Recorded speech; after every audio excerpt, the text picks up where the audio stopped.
A rowboat hit the muddy bank at City Point one day, left a child in silver buckles while the sailors rowed away.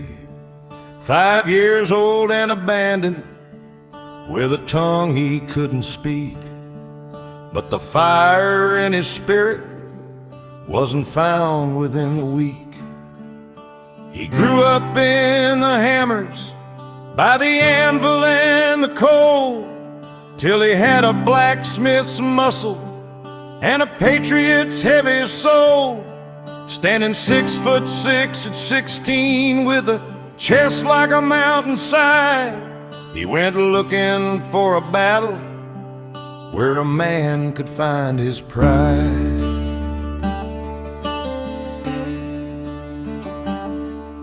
He stood outside St. John's and heard old Patrick Henry cry about how liberty was worth the cost, even if a man must die. So he joined the 10th Virginia, a giant in the line, where the redcoats saw a shadow and a cold and dark design. At Brandywine he bled a bit, at Germantown he stood. He tracked the snow at valley forts through the frozen bitter wood. But it was down at Stony Point where the legend started growing, when he was second through the breach while the musket lead was blowing. He's the Hercules of Virginia, he's the giant of the 10th, a man who measured freedom by his courage and his strength. With a 5-foot blade of iron and a heart that couldn't yield, he left a trail of redcoats across every southern field. They say he moved a cannon when the horses wouldn't pull, a one-man revolution with a spirit that was full of a simple, honest hunger to be more than just a name. And he carved it into history with a broadsword and a flame.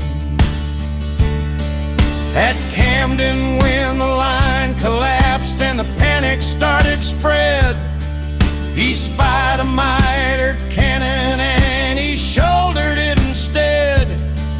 300 pounds of brass across a Titan's back, he hauled it through the swabbly mud to stop the red attack.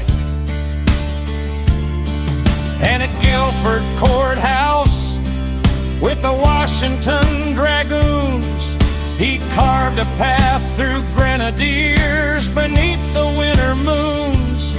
11 fell before his steel, though his leg was pinned with lead.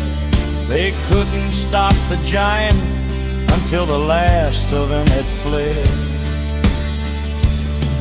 Then Tarleton's men, they cornered him 9 against the 1. They thought they had the Hercules before the day was done, but he reached a saber from a hand and he struck them where they stood, left them lying in the Virginia dirt like a pile of corded wood. Took 9 horses for his trouble and he rode them back to camp. Just another evening's work beneath the moon's eternal lamp.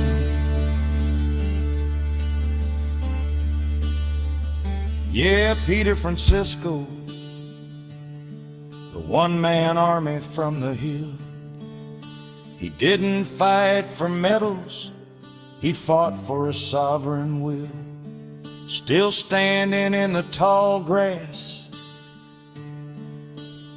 still watching over the state.